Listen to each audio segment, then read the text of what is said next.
Hello students.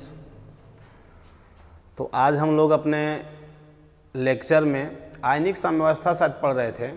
तो आयनिक साम्यावस्था में हम अगला लेक्चर देखेंगे आज।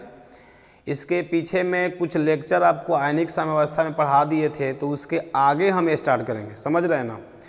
आज के क्लास में आपको हम बताएंगे दुर्बल अम्ल एवं दुर्बल क्षार का पीएच मान कैसे ज्ञात किया जाता है।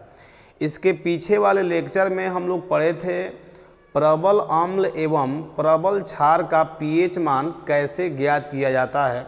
थोड़ा सा आपको याद दिला देते हैं। ये तो आपको पता होगा ही कि पीएच का जो फार्मूला होता है उसको याद करिएगा।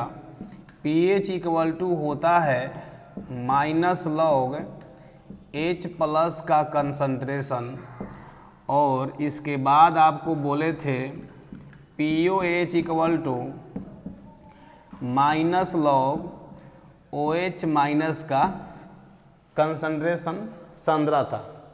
ठीक है, यह भी आपको बात बोले थे कि आप याद रखिएगा पीएच और POH दोनों का जो योग होता है ना वह 14 होता है। यहाँ तक हम पहुँचे थे। ठीक है, हाँ ध्यान दीजिएगा, ये दोनों पीएच और POH क्या है। हमको एक बात बताइए कि जो अम्ल होता है, तो हम अम्ल तो समझते हैं कि अम्ल जो होता है वह H प्लस को देगा, और जब H प्लस देगा तो हम यहाँ H प्लस का सांद्रता रख देंगे, लॉग उतना का मान देखेंगे तो pH मिल जाएगा। लेकिन अगर क्षार है तो क्षार में तो H प्लस नहीं ना होता है, क्षार में क्या होता है OH होता है। तो हमको एक बात, जैसे NaOH है सोडियम हाइड्रोक्साइड, तो जब इसको आप तोड़िएगा तो ये H प्लस नहीं ना देगा, ये क्या देगा OH माइनस देगा। तो आप क्षार के लिए देखो, क्षार के लिए डायरेक्ट हम पीएच नहीं निकाल सकते हैं। ठीक है, क्योंकि पीएच निकालने के लिए हमको H प्लस चाहिए और क्षार में तो H प्लस होता नहीं है। तो हम क्या निकालेंगे, पहले निकालेंगे हम POH। ठीक है, क्षार के लिए लॉग देखिएगा, OH का यहाँ सांद्रता रखिएगा, लॉग उतना का मान देखिएगा।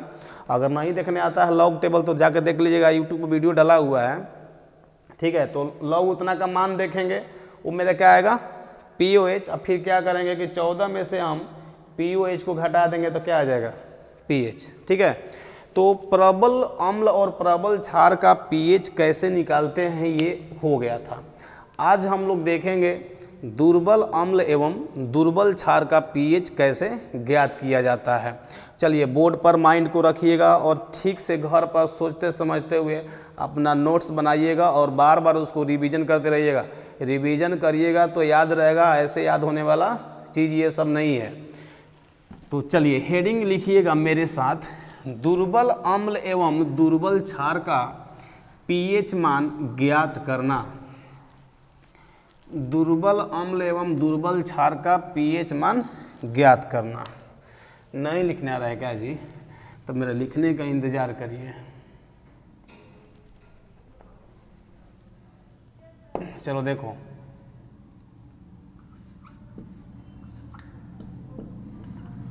दुर्बल अम्ल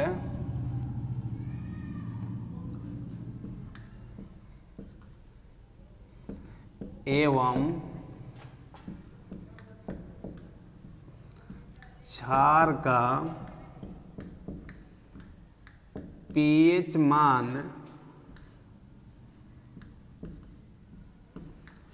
ज्ञात करना। दुर्बल अम्ल एवं क्षार का pH मान ज्ञात करना, ये हेडिंग है।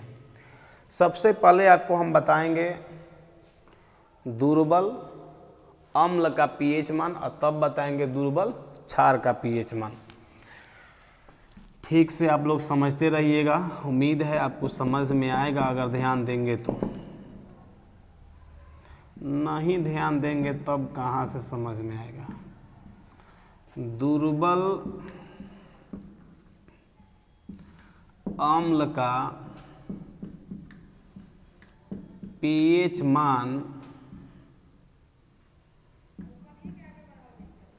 ज्ञात करना। अब ये तो आप लोग नहीं न, ये तो जानते होंगे ना कि दुर्बल अम्ल क्या होता है और दुर्बल क्षार क्या होता है। देखो नहीं समझ रहा था, समझ लो, पहले हम बता रहे हैं। जो ये तो आपको पता होगा कि अम्ल क्या होता है। अम्ल क्या होता है? जो H+ को देता है, मतलब प्रोटॉन को। तो अगर H+ को जो देता है वो क्या होता है? अम्ल होता है। तो अब अम्ल में दो गो अम्ल होगा, एक प्रबल अम्ल होता है और एक दुर्बल अम्ल होता है। तो ध्यान दीजिएगा, प्रबल अम्ल क्या होगा और दुर्बल अम्ल क्या होता है। किसी अम्ल में जितना हाइड्रोजन है, अगर पूरा हाइड्रोजन दे दिया तो प्रबल अम्ल, किसी अम्ल में जितना हाइड्रोजन है उतना नहीं दिया, उसे कम दिया, तो उसको बोलेंगे हम दुर्बल अम्ल। जैसे देखो एग्जाम्पल समझो, देखो तो HNO3 ये नाइट्रिक अम्ल है। जब इसको हम जल में डालते हैं तो यह टूटेगा H+ और NO3- में, ठीक है। देखो ये H+ दिया है तो अम्ल है, सुनते रहिएगा ध्यान से। H2SO4 सल्फ्यूरिक अम्ल है। जब इसको तोड़िएगा ना तो देखो H2 है तो 2 इधर आ जाता है। इतना आपको छोटा छोटा बात पता होना चाहिए जी। 2 इधर आ जाएगा, 2H पर एक प्लस होता है। अब यहाँ पर आएगा SO4। अब देखो किसी भी कंपाउंड पर जितना प्लस होता है ना उतना ही माइनस होता है। जैसे देखो यहाँ पर 1+ है तो यहाँ 1- होगा, अगर यहाँ 2+ रहेगा तो यहाँ 2- देना पड़ेगा, ठीक है। अब यहाँ थोड़ा ध्यान देना है। देखो अगर यहाँ हाइड्रोजन कितना है? 2 गो है। अगर 1 हाइड्रोजन ये होता तो 1+, 2 हाइड्रोजन है तो 2+, तो ये बगल वाले पर 2- दीजिएगा, तब ये सही हुआ। जितना प्लस होगा उतना माइनस होगा। एक नेक्स्ट नंबर देखिएगा, CH3COOH ये एसिटिक अम्ल है, ऑर्गेनिक केमिस्ट्री में हो गया है। इसको अगर आप तोड़ते हैं तो यह आयंस में टूटेगा CH3COO- और ये टूटेगा H+। इसके बाद ये HCOOH फॉर्मिक अम्ल है। इसको जब तोड़िएगा तो ये टूटेगा HCOO- और H+। ये सब ऑर्गेनिक में हो गया है। अब देखो तो इसमें एक हाइड्रोजन है, एक दे दिया, मतलब कि जितना हाइड्रोजन है उतना दे ना दिया। देखो 2 हाइड्रोजन है, ये दोनों दे दिया, लेकिन यहाँ पर थोड़ा ध्यान दो। हाइड्रोजन देखो 3 और 1, इसमें हाइड्रोजन है 4 गो, लेकिन दिया कितना? 1 दिया है। जितना हाइड्रोजन है उतना तो नहीं ना दिया, तो कहेंगे ये दुर्बल अम्ल है, ये दुर्बल अम्ल है। यहाँ देखिएगा फॉर्मिक अम्ल में हाइड्रोजन है 2 गो, लेकिन दिया कितना? 1 दिया है, 2 है दिया 1, ठीक है। तो इसको बोलेंगे दुर्बल अम्ल है, दुर्बल अम्ल है। ये दोनों क्या है? प्रबल अम्ल है। ये प्रबल अम्ल है, प्रबल अम्ल। और ये दोनों महाशय लोग जो हैं ये दुर्बल अम्ल है, दुर्बल अम्ल है। यहाँ तक तो समझ में आया होगा। अच्छा, कोई लोग सोचते होंगे सर एक बात बताइए, तो ये तो आपके ऊपर ना डिपेंड करेगा, आप हाइड्रोजन इसमें से एक ही को काहे निकाले हैं? मेरा मन के ऊपर है तो हम तो दोनों सब निकाल देंगे। यहाँ पर हाइड्रोजन 2 गो है तो आप एक ही क्यों निकालें? दोनों को क्यों नहीं निकाले? अच्छा, ये भी समझना चाहते हैं क्या? तो अब इसको समझना है थोड़ा सा, तो अब जानना पड़ेगा पिछले वाले चैप्टर में, तब ना होगा। देखो बता देते हैं, समझ में आएगा तो ठीक, नहीं आएगा तो भी ठीक है। कहाँ बताएं? चलो यहीं बता देते हैं। देखो ये इसके संरचना पर निर्भर करता है। ध्यान देना, किसी भी अम्ल में वही हाइड्रोजन बाहर निकलता है जो अधिक विद्युत ऋणात्मकता वाले परमाणु से जुड़ा रहता है। अगर हम इस फॉर्मिक अम्ल का संरचना अगर बनाते हैं तो इस फॉर्मिक अम्ल का संरचना देखिएगा ऐसे बनेगा। ये है फॉर्मिक अम्ल का संरचना, ठीक है। तो इस अम्ल में वही हाइड्रोजन हटेगा जो विद्युत ऋणात्मकता जिसका अधिक है, अगर उससे जो कनेक्ट होगा, जुड़ा हुआ, वही हटेगा। देखो ये हाइड्रोजन जुड़ा है ऑक्सीजन से और ये हाइड्रोजन जुड़ा है कार्बन से। तो बताओ कार्बन में और ऑक्सीजन में किसका विद्युत ऋणात्मकता अधिक होता है? किसका? ऑक्सीजन का। तो इसलिए हम बोल रहे हैं कि यही वाला हाइड्रोजन हटेगा, ये वाला हाइड्रोजन नहीं हटेगा। इसलिए हम फॉर्मिक अम्ल में से केवल उसी हाइड्रोजन को निकाले हैं जो ऑक्सीजन से जुड़ा हुआ है। यहाँ तक क्लियर हुआ कि नहीं हुआ? सही है ना? चलो उम्मीद है आपको समझ में आ गया होगा। इसको जल्दी से आप स्क्रीनशॉट लो। ले लिया? चलो अब देखो, हेडिंग तो लिखे हैं दुर्बल अम्ल का पीएच, मतलब इसका पीएच कैसे निकालेंगे।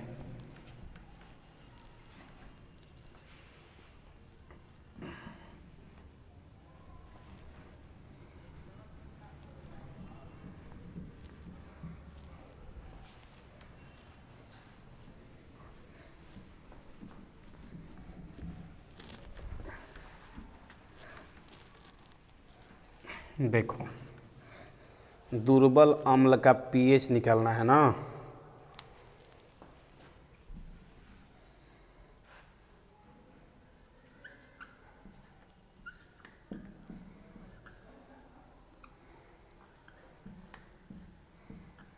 दुर्बल अम्ल HCOOH CH3COOH, ठीक है। पीएच निकालना है तो आप दुर्बल अम्ल को लीजिए। चलिए, दुर्बल अम्ल को हम ले लिए हैं HCOOH। ध्यान दीजिएगा, जो दुर्बल अम्ल होता है ना वह उत्क्रमणीय टूटता है, मतलब बहुत कम। जो प्रबल होता है वह पूरा का पूरा टूटेगा, बताए थे, पूर्णतः विखंडित। और जो दुर्बल होता है वो अंशतः विखंडित, मतलब जितना लेंगे ना उससे कम टूटेगा। अगर प्रबल है तो जितना लेंगे उतना पूरा का पूरा टूट जाएगा, अगर दुर्बल है तो जितना लेंगे उकरा से कम टूटेगा, ठीक है। तो जो कम टूटता है ना वह उत्क्रमणीय, मतलब दोनों तरफ से होता है। तो इसको आप तोड़िए, आप इसको तोड़िएगा तो HCOO- और H+। देखिएगा पीएच हम निकाल रहे हैं, कैसे पीएच निकाला जाता है इसको बता रहे हैं हम। पीएच का तो सूत्र आपको याद होगा ही। देखो, ए अम्ल है, इसका हम मान लेते हैं सांद्रता C है। अब प्रश्न में C नहीं देगा, सांद्रता समझते हैं ना, मोलरता को बोला जाता है। तो पीएच निकालने के लिए आपको देखो कैसे कहेगा ना कि एक विलयन है। किसका विलयन है? तो फॉर्मिक अम्ल का, जिस विलयन का मोलरता 2 है। तो आपसे कहेगा कि इस विलयन का पीएच ज्ञात करिए। तो आपको हम यही बता रहे हैं आज के क्लास में कि कैसे हम पीएच निकालेंगे दुर्बल अम्ल का।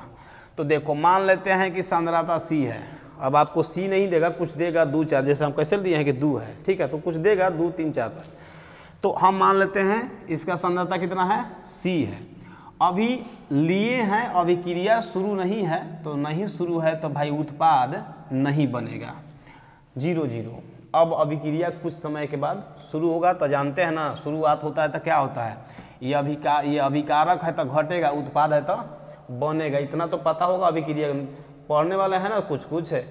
तो ये उत्पाद है, ये सॉरी अभिकारक है तो घटेगा, उत्पाद है तो बनेगा। तो मान लेते हैं कि इसमें से X खत्म हो गया, X खत्म। और ध्यान देना, जितना ये खत्म होगा उतना ही ये बनेगा। कहाँ से कि यहाँ 1 है तो यहाँ 1 है, यहाँ 1 है। तो जब ये X खत्म होगा तो ये X बनेगा, ये X बनेगा, ठीक है। अब थोड़ा सा आप समझिएगा, यहाँ नया चीज़ मिलेगा कि जो दुर्बल अम्ल और दुर्बल क्षार होता है ना, वह जल में बहुत कम टूटता है, बहुत कम टूटता है। जैसे X है ना, तो X का मान बहुत ही कम है। तो बहुत ही कम है तो बताइए हमको, हम बताइए कि जब ये अभिक्रिया होगा C-X आएगा ना, कितना बचेगा? ये C-X बचेगा। X खत्म हो गया तो C-X ही ना बचेगा। लेकिन ध्यान देना, ये X का मान इतना कम होता है ना। अब मान लो कि X का मान 0.000 इतना दिया है, तो हम कह नहीं सकते एक को खत्म कर दीजिए, क्या लिख रहे हैं झूठो मूठो का, ये तो कुछ है ही नहीं है। तो X का मान बहुत कम होने के चलते हम X को यहाँ से हटा देते हैं, मतलब कि C-X को क्या लिखेंगे हम? लगभग लिखेंगे C। यहाँ तक आया। अब यहाँ मत खत्म कर देना, कहाँ है कि पहले 0 था, तो 0 है, ठीक है, तो कुछ तो बना ना, ठीक है, थोड़ा ही से बना है लेकिन कुछ तो बना ना, तो यहाँ मत खत्म कर देना। यहाँ पर 0 + x तो x लिखेंगे और यहाँ x लिखेंगे। अब सुनो ध्यान से, ये अम्ल है कि क्षार है? क्या है? अम्ल है। तो देखो अम्ल का जो स्थिरांक होता है ना, आप पढ़े होंगे इसमें रासायनिक साम्यावस्था में Kc और Kp के बारे में, ठीक है। तो हम ध्यान दीजिएगा यही Kc और Kp के बारे में बात करेंगे, लेकिन ये अम्ल है ना, तो जब अम्ल है तो हम Kc के जगह पर हम यहाँ पर लिखेंगे Ka। देखिएगा ध्यान से, थोड़ा सा माइंड नहीं रखिएगा, Ka लिखेंगे। कहाँ है? A का मतलब अम्ल है, एसिड, इसलिए हम Kc के जगह पर Ka लिखेंगे। हाँ, लिखने का तरीका सबका एक ही है, चाहे Kc हो चाहे Kp हो, Ka हो, सबका लिखने का तरीका जानते हैं क्या है? उत्पाद की सांद्रता ऊपर में, अभिकारक की सांद्रता नीचे में। आप लोग पढ़े होंगे तो कुछ कुछ याद आता होगा। चलो Ka बराबर उत्पाद की सांद्रता, उत्पाद की सांद्रता COO- और ये हो जाएगा H+।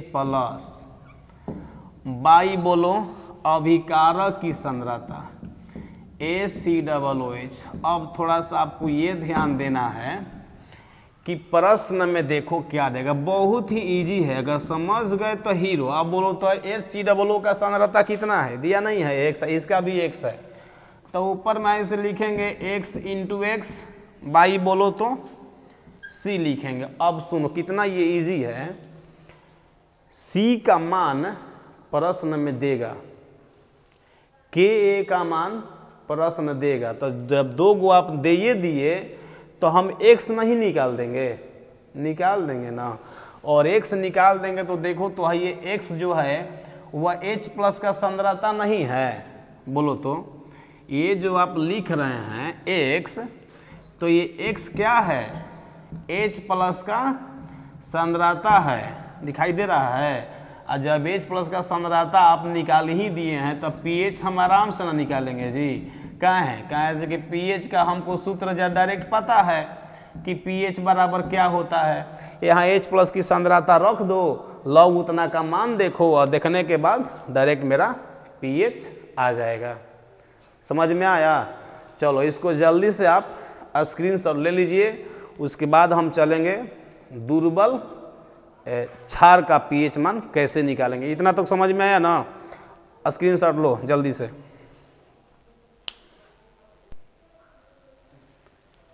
चलिए अब हम चलते हैं दुर्बल क्षार का pH मान। ठीक से समझिएगा, नहीं समझ में आएगा मेरा दोष मत देना है, अपना दोष देना है। हम ठीक से पढ़ा रहे हैं, रिवीजन करिएगा तब नहीं याद रहेगा। घर पता पढ़ना जी है ही नहीं, याद ही नहीं रहता कि हमको पढ़ना भी है। मत पढ़िए, मेरा क्या लीजिएगा, मेरा जो काम वो करेंगे, आपका जो काम करिए।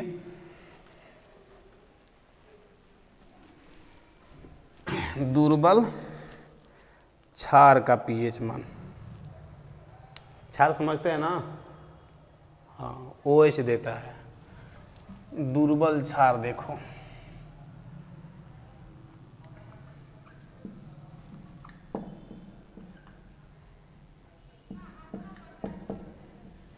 क्षार का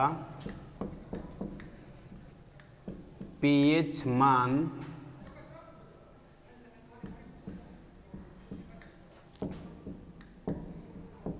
ज्ञात करना।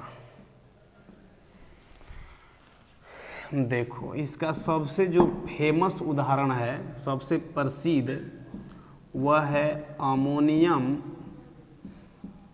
हाइड्रोक्साइड। ये सबसे इसका दुर्बल क्षार का सबसे अच्छा उदाहरण है अमोनियम हाइड्रोक्साइड। ठीक है, अगर किसी परीक्षा में पूछता है दुर्बल क्षार का pH मान तो एकदम याद रखिएगा, यही वाला देगा, अमोनियम हाइड्रोक्साइड। अब देखो कैसे इसका बात है pH निकालने का ना, तो देखो pH हम कैसे निकालेंगे, बहुत आसान है ये। अभी अगर आपको अम्ल समझ में आ गया तो यह भी उसके सामने कुछ नहीं है। चलो यह भी दुर्बल है तो उत्कर्मणीय दोनों तरफ से होगा। तोड़िएगा इसको, यह टूटेगा NH4 प्लस और OH माइनस में। फिर वही कहानी आपको करना है कि प्रश्न में आपको बोलेगा कि अमोनियम हाइड्रोक्साइड का सांद्रता इतना है, 2, 4, 10 जो भी देगा, हम मान लेते हैं इसका सांद्रता C दिया है।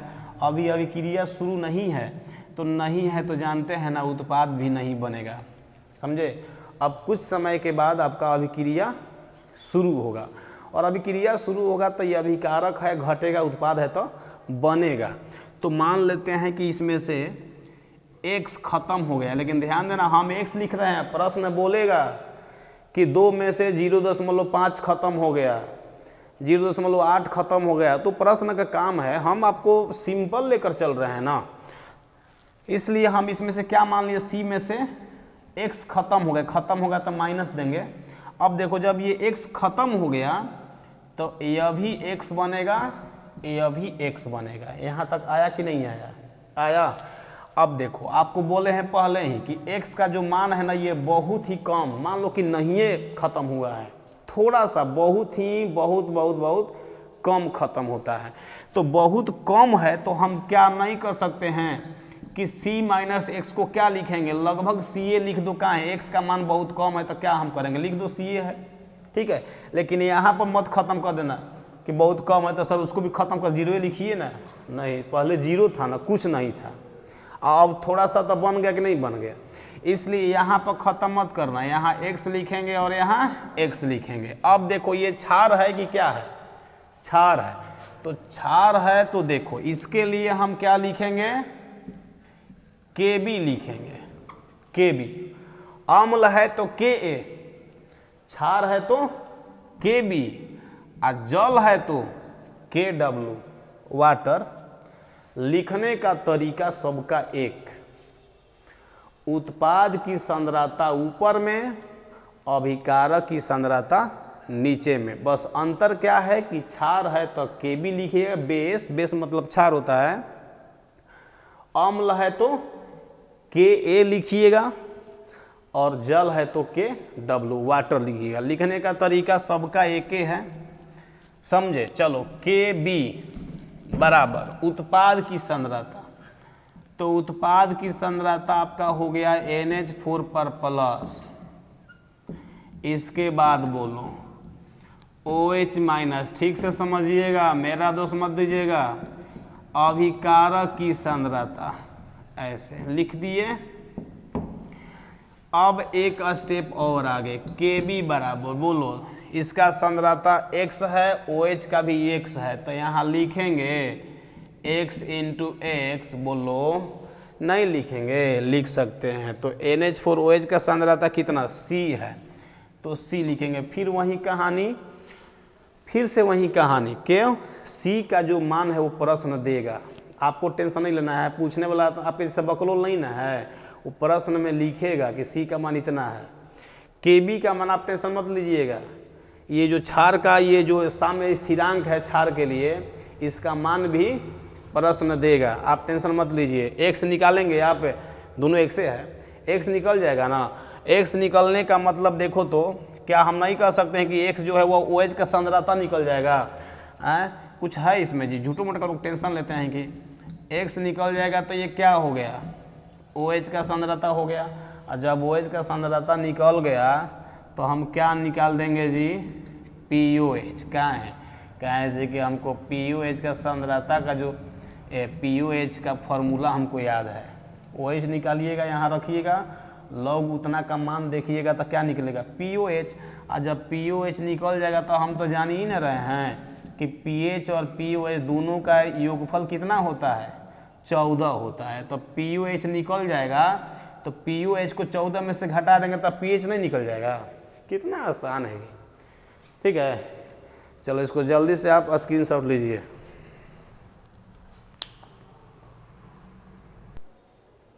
हो गया, चलिए अब हम चलते हैं अपने नेक्स्ट हेडिंग में। यहाँ तो समझ में आ गया होगा,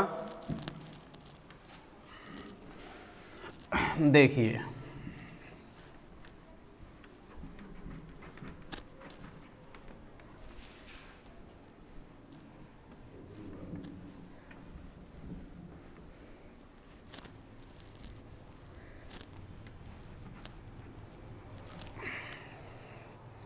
थोड़ा सा ध्यान दीजिए। चलिए अब देखिए, तो हेडिंग है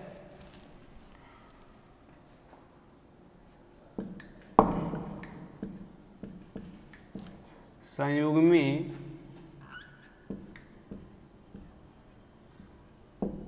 अम्ल क्षार, कंजुगेट एसिड बेस, कंजुगेट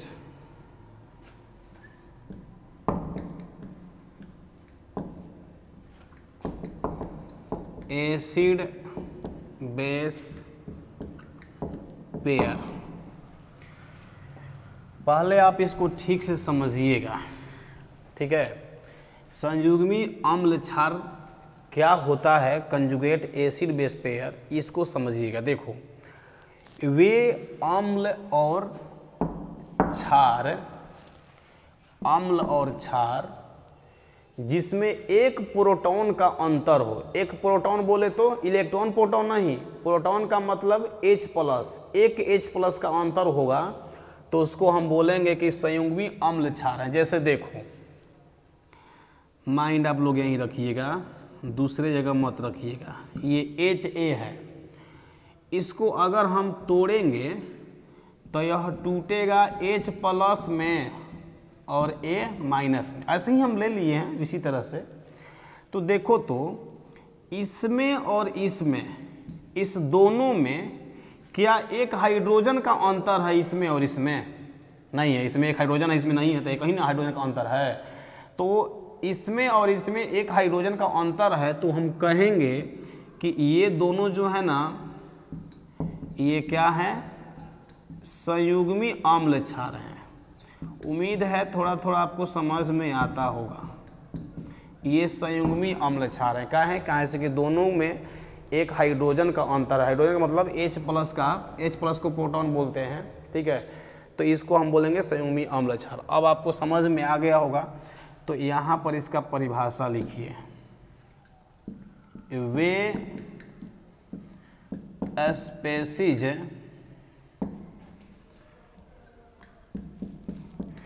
जिसमें एक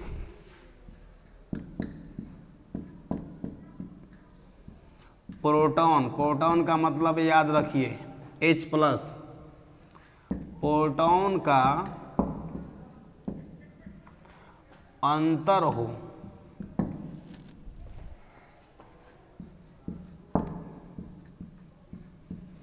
संयुग्मी अम्ल क्षार कहलाते हैं।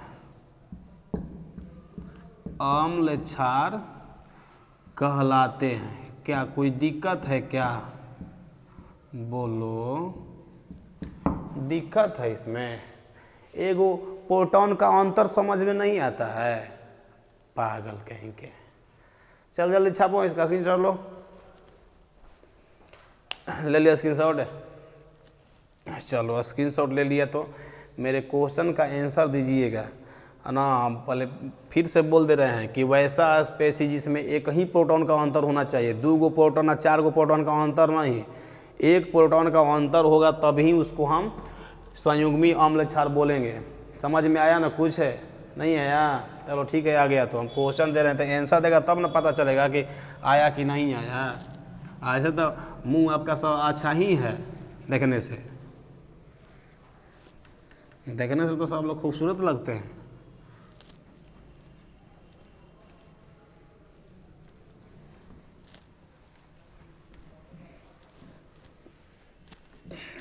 चलो, एक प्रश्न है,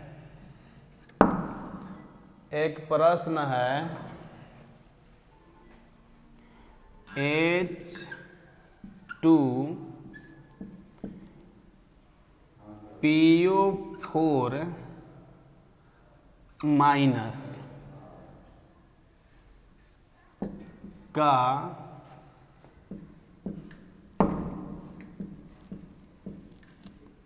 संयुग्मी क्षार क्या होगा? ठीक है। आपको हम ऑप्शन दे रहे हैं। पहला ऑप्शन है H3PO4, दूसरा ऑप्शन है PO4 पर 3 माइनस, तीसरा नंबर है P2O5 और चौथा ऑप्शन है HPO4 पर 2 माइनस। कह रहा है कि इसका संयुग्मी क्षार कौन है, कंजुगेट बेस। ठीक है, तो आपको हम क्या बोले हैं कि किसी भी अम्ल का अगर कंजुगेट बेस बताना है तो उसमें से एक हाइड्रोजन को निकालिएगा, क्योंकि दोनों में एक हाइड्रोजन का अंतर होना चाहिए। तो बताइए, तो इसमें ये देखो जो पहला ऑप्शन है ना, वह एक हाइड्रोजन को इसमें जोड़ा है तो जोड़ा जाता है कि निकाला जाता है, निकाला जाता है ना। इसमें एक हाइड्रोजन को जोड़ा है तो ई है, जोड़ना नहीं ना होता है, तो ये ऑप्शन कंजुगेट, ये संयुग्मी क्षार नहीं होगा। यहाँ पर देखो इसमें से दोनों हाइड्रोजन को निकाल दिया है। देखो एक हाइड्रोजन तो पहले से निकला था, दोनों निकालेगा तब ना ये आएगा इतना, तो ई वो नहीं होगा। कहाँ है, एक ही को निकाल, आई तो साफ नहीं होगा, ये तो साफ नहीं होगा। अब बच गया ये, देखिए H2PO4 माइनस। अगर आप इसमें से एक हाइड्रोजन को निकालेंगे तो मेरा एक हाइड्रोजन बचेगा, PO4 तो रहेगा ही। अब देखो एक माइनस पहले से था, एक हाइड्रोजन जब हम इसमें से निकालेंगे, एक निकालेंगे ना, दूगो है, एक पहले से माइनस था, एक हाइड्रोजन को निकालेंगे तो एक और माइनस आएगा, एक और माइनस आएगा, मतलब क्या समझ रहे हैं, इस पर 2 गो माइनस। देखिए दिया नहीं है, ये समझ में आ रहा है। H प्लस को निकालेंगे तो एक और माइनस आएगा, एक पहले से था तो 2 गो माइनस नहीं हो गया, दिया है डी नंबर में। ये सब क्वेश्चन ठीक था, जेईई मेन का ये क्वेश्चन था। उम्मीद है आपको यहाँ तक समझ में आया होगा।